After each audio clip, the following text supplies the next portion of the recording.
Welcome to Building Better Relationships with Chuck and Barb Lewis, equipping listeners and viewers with the biblical tools to conquer the difficulties faced in this life.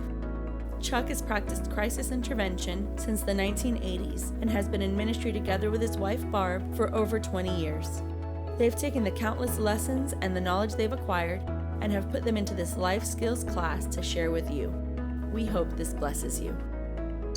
So today we're talking about resolving conflict, and we've talked about this before, and we want to continue to talk about this topic because I know that a lot of people experience conflict and not knowing exactly what to do with it.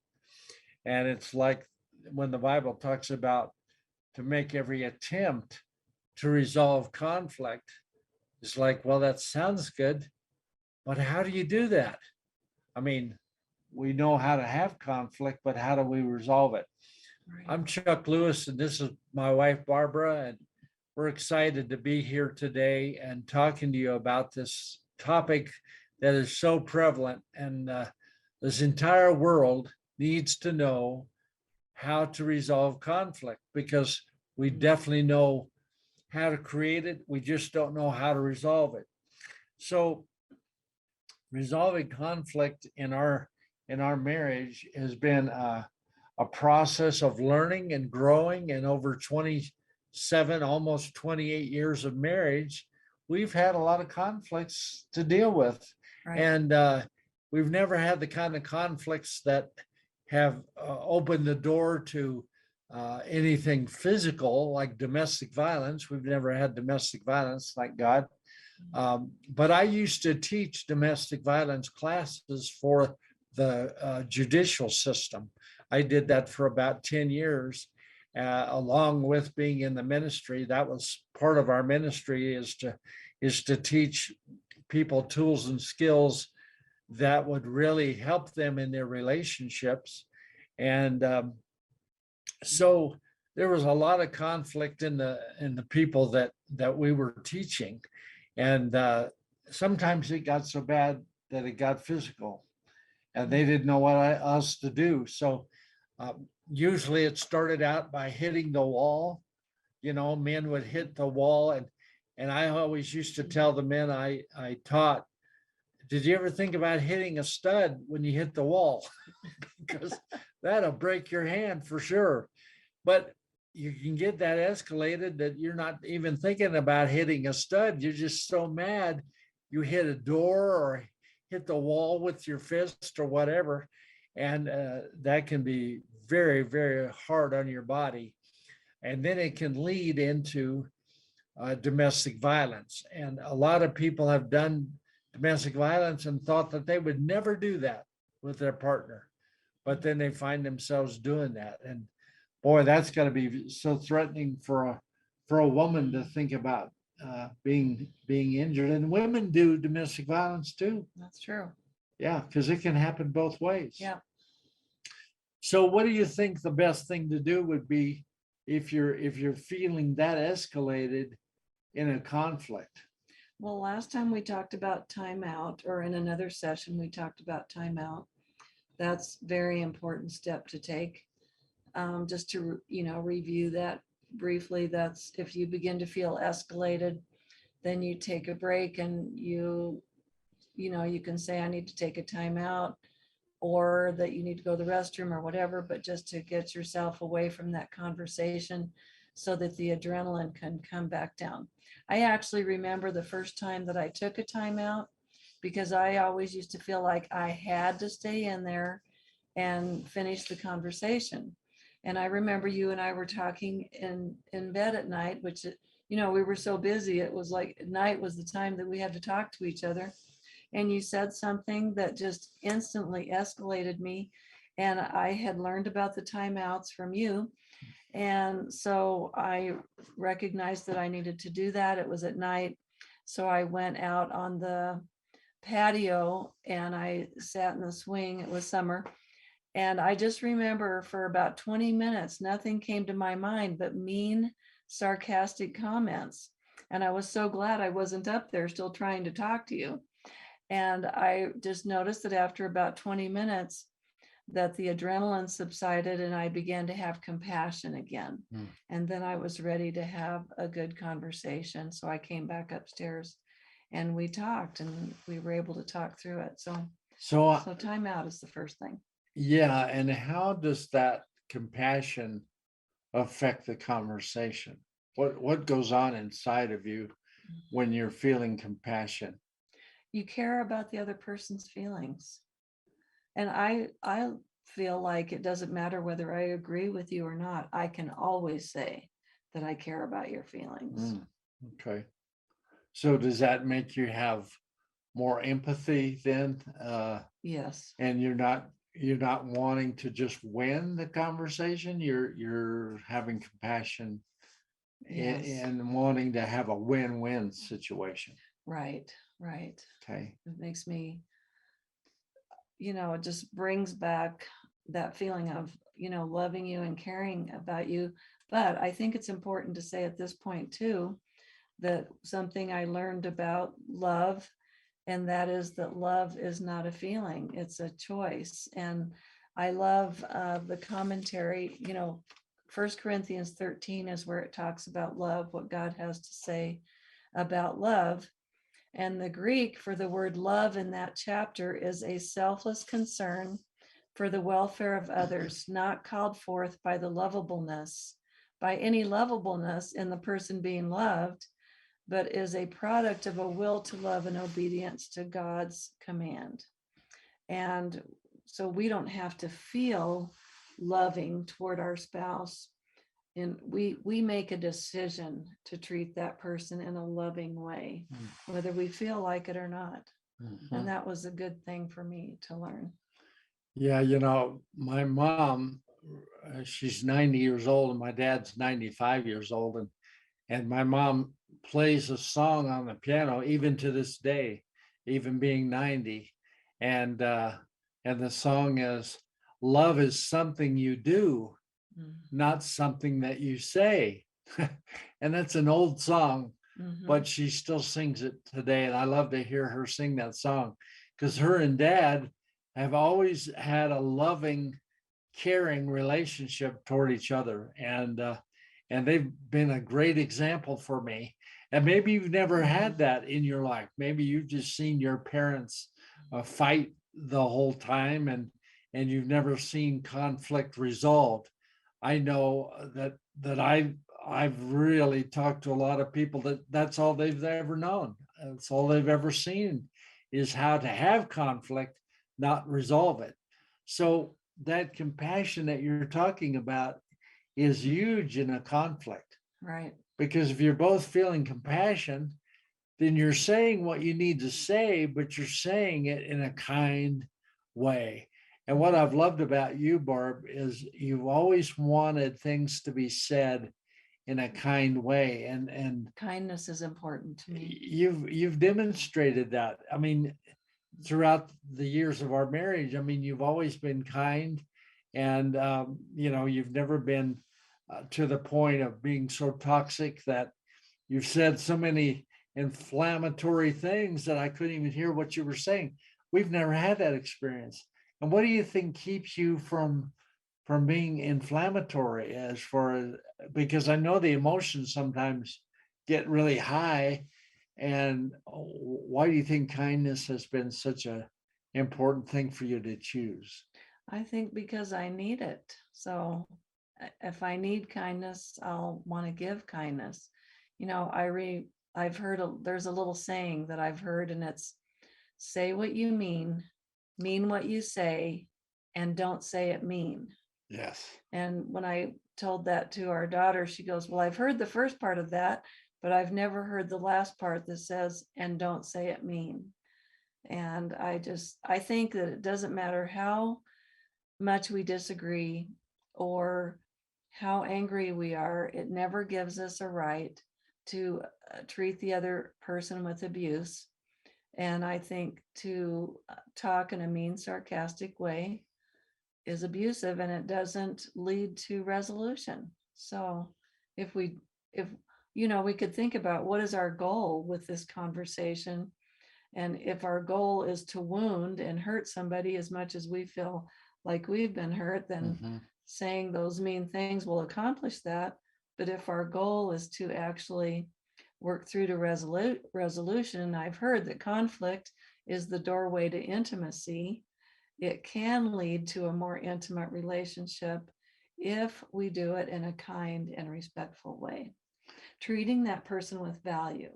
Yes. When we are kind and respectful, we're valuing the other person. So that's more of a choice than a feeling. It's a choice. It's definitely not a feeling.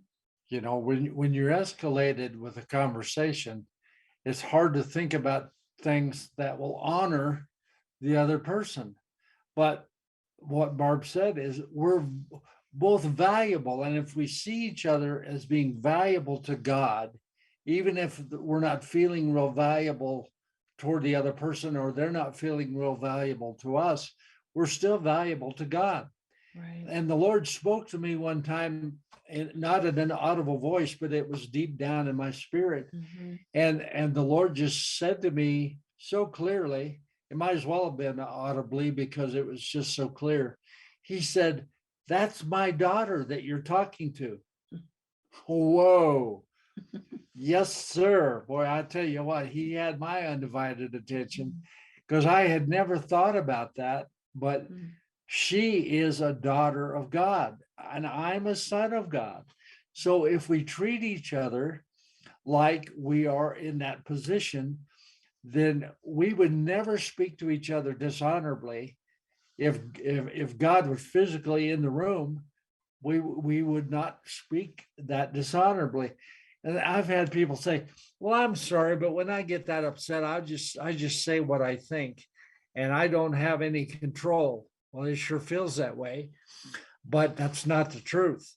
And how I know that is if you're having a horrible argument and you're even calling each other's names at that moment, which we don't do, but some people do, that if you think you have no control of that, you say, well, all of a sudden the pastor comes to your door and rings the doorbell, and you open the door and you've been just fighting like cats and dogs, and you answer the door, "Oh, hi, pastor, how are you doing?" And all of a sudden you change your whole attitude. So don't tell me that you can't change, because people do it all the time. They do it all the time, and it's a choice. So if we keep that same mindset of thinking, okay, I'm going to have this conversation as though my pastor is sitting in the living room, well, I guarantee you our conversation is going to be a whole lot different. And you know, the Holy Spirit is sitting He's in the living right room, there. so he's hearing what's being said, and we don't want to grieve the Holy Spirit by Boy, what that's we're saying. such a good point, because the Bible talks about not grieving the Holy Spirit. And when we're saying disrespectful things and things that are contaminating into the relationship, we're grieving the Holy Spirit. I worked with a couple one time in counseling that they talked for 45 minutes, and I couldn't get a word in edgewise, and through the course of the conversation, the guy kept bringing up, "Oh, we ought to just get a divorce. I can't believe we're even here talking." And he just kept saying that over and over. And so I had 15 minutes left before the session ended. So I said, I really need to ask you a question here. And I said, is divorce what you really want to see happen in this relationship? And the guy said, "Well, no, what do you think we're here for?" And I go, "Well, if you're not wanting to see a divorce happen, why would you bring it up 18 times in 45 minutes? Mm. He said, "What?" I said, "Yeah, I've been sitting here counting how many times you brought up the word divorce while you've been talking, and you said it 18 times. He was not even aware that he was saying that. And he says, "Well, you know what? I think I do say that a lot in our relationship." And I said, "Well, if you don't want to see divorce happen, don't ever bring it up." That would make me feel so unsafe. Oh, If yeah. you were threatening me with that all the time. Oh, And like you mentioned, in another program that women need safety. Yes. And if you were always threatening me with leaving, that would really trigger, a wounded filter I have of abandonment and rejection. Right. And I wouldn't feel safe with you. I would always be afraid you were going to leave. Right. In fact, it would make me afraid to have conflict with you. I would probably want to stuff it down. I don't want anything to trigger conflict because you might leave. Mm-hmm. So that's a good point. So never speak what you don't want to see happen. Right.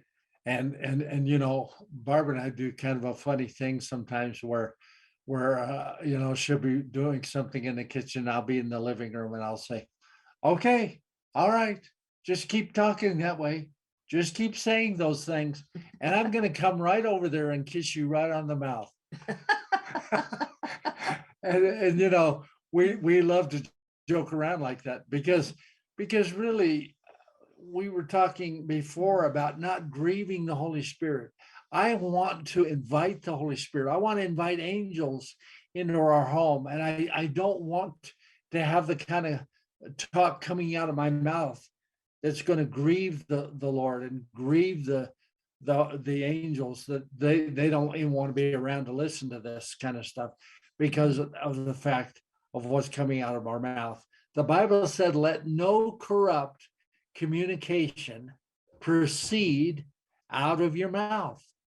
So we have to make a choice to not let that corrupt communication come out of our mouth. You can have the thought come in your mind, but you don't have to let the thought come out of your mouth. Mm-hmm. That's where people get in trouble. And I have literally at times, I've been in situations where I had to literally grab a hold of my tongue and begin to hold my tongue instead of speaking. That's hard to do, but it's not impossible. And when you're holding your tongue, you can still talk, but nobody will understand what you're saying. And the Bible said the tongue is the most unruly member of our body. So you have to sometimes grab that sucker and say, I am not going to speak what I want to speak, because you cannot take those words back. And you can say all day, well, I was just mad. And that's what a lot of people say when they're angry and frustrated. Well, I was just upset. Well, that's okay, but you don't have to say it. You can just go away, get away from the situation, walk out of the room, go somewhere else if you feel like you've got to say those things. We pay attention to what our physical body does, and sometimes we need to pay attention to what our emotions are saying too, because the emotions can cause as much damage as our physical body and more. Yeah. Good point. Because you can't erase those words. Yeah. You can't take them back. Yeah, I've heard you say that if I had the flu, I wouldn't come around you and I wouldn't throw up on you. Yeah. Well, we can throw up on people with our words verbally, too. Sure, yeah. Absolutely. Yeah, and you can clean up the other stuff, but you can't clean off the words. Right. Because the words cause damage sometimes for a long, long time, and could even cause permanent damage. So you got to really be careful what you say.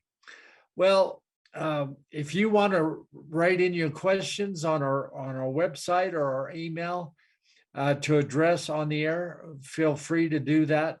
We've loved talking to you today, and we've just barely scratched the surface. There's so much more to say about this, and we'll probably continue to talk about things that's going to help your relationships be a success.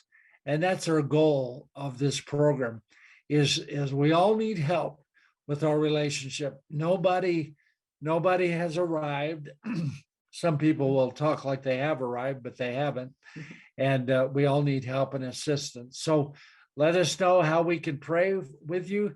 On our website, you can fill out a prayer request and ask us how to pray for you, and we'll be honored to do that. Thank you so much for being with us today. God bless you all. If you are blessed by this ministry, please subscribe, like, and share. You can also make donations at chucklewisministries.com. Join us to keep uncovering the tools to build better relationships together. Let's do this again next week.